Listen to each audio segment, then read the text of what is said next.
असणारा ज्यांनी धम्म दिला ते तथागत महाकारुणी सिद्धार्थ गौतम बुद्ध. 1813ला ज्यांनी शिक्षणाची संधीचा फायदा घेऊन स्वतः शिकल्याने आम्हाला शिक्षणाची संधी उपलब्ध करून दिली ते क्रांतिबा ज्योतिबा महात्मा फुले. 1902ला आपल्या जन्मदिवसाचा तोफा म्हणून आम्हाला शिक्षणामध्ये आणि नोकऱ्यामध्ये आरक्षण दिलं ते आरक्षणाचे जनक बहुजनांचे राजे राजर्षी शाहू महाराज. दगड जमा केले तर किल्ला तयार होतो आणि माणसं जमा केले तर स्वतःचं राज्य निर्माण होतं असा संदेश देणारे कुरवाडी भूषण छत्रपती शिवाजी महाराज. भारतीय लोकशाहीचे निर्माते ईश्वररत्न डॉक्टर बाबासाहेब आंबेडकर. मी आयुष्यभर लग्न करणार नाही, बँकेत खातं खोलणार नाही, 24 तासापेक्षा जास्त एका गावात राहणार नाही, माझ्या या चांभार समाजाला या देशाचा मालक केल्याशिवाय मी स्वस्थ बसणार नाही अशी शपथ घेणारे कांशीरामजी.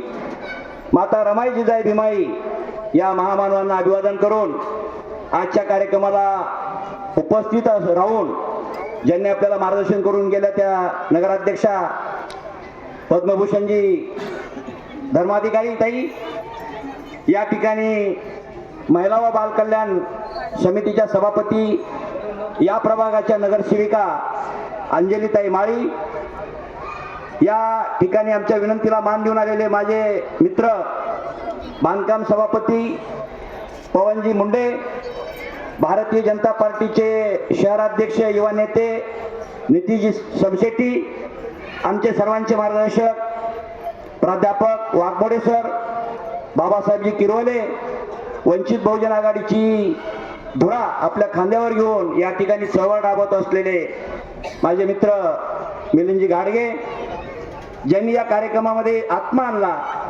सूत्रसंचलन म्हणजे कार्यक्रमाचा आत्माच असतो आणि ते खरोखर आत्मा झाले माझे मित्र बासो कांबळे सर.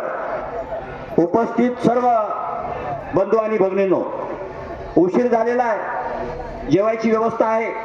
फक्त 5 मिनिटांमध्ये मी माझं अध्यक्षी समारोप म्हणजे सगळ्यांवर सारखे आरोप करायचे आणि तो कार्यक्रम मी 5 मिनिटात राबवणार आहे.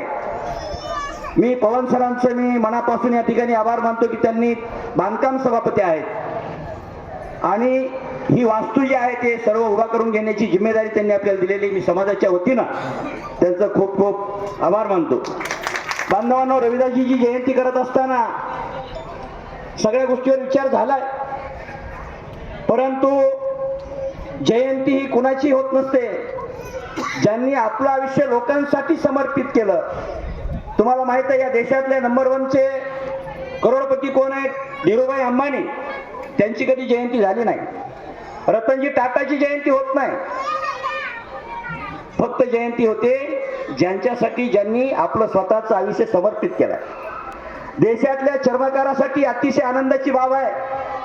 या देशामध्ये स्वतःला कमी समजणाऱ्या चर्मकार समाजाच्या महापुरुषाला आदरांजली वाहण्यासाठी, अभिवादन करण्यासाठी या देशाचे सर्वात जास्त काळ पंतप्रधान राहिलेले नरेंद्रजी मोदी आज रविदासांच्या जन्म ठिकाणी जाऊन रविदासाला वंदन केलं. याच्यावरून तुम्ही विचार करा की या देशातली चर्मकार समाजाची ताकद किती मोठी असेल. या देशामध्ये कोणतीच जात एवढी मोठी नाही पवन सर. या देशामध्ये सगळ्यात जास्त कोण आहे तर तो चांभार आहे. कारण संख्येच्या 13% मागासवर्गीय आहे आणि त्याच्यामध्ये 11% फक्त चांभार आहे. ओबीसी 52% आहे पण 500 जाती आहेत ओबीसी मध्ये. एसटी 60% आहे पण 150 जाती आहे.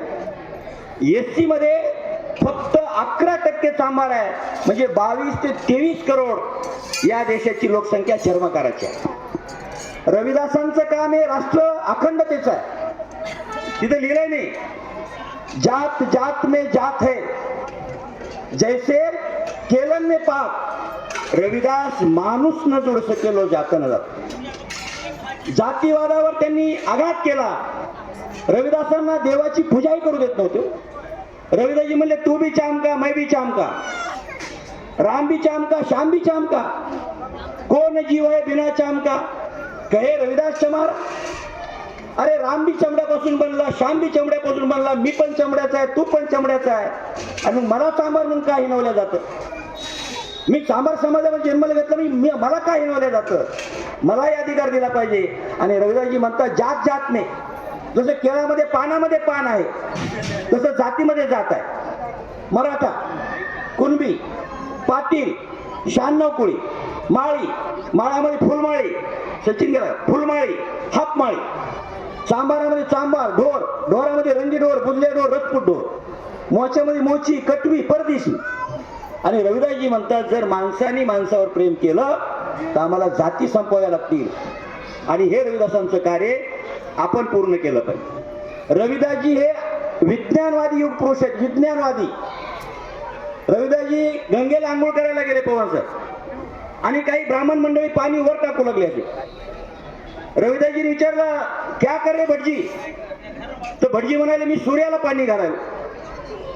रविदासजी विज्ञानवादी. रविदासजी थोडं बाजूला झाले आणि दोन्ही हाताने पाणी गंगेच्या बाहेर फेकू लागले.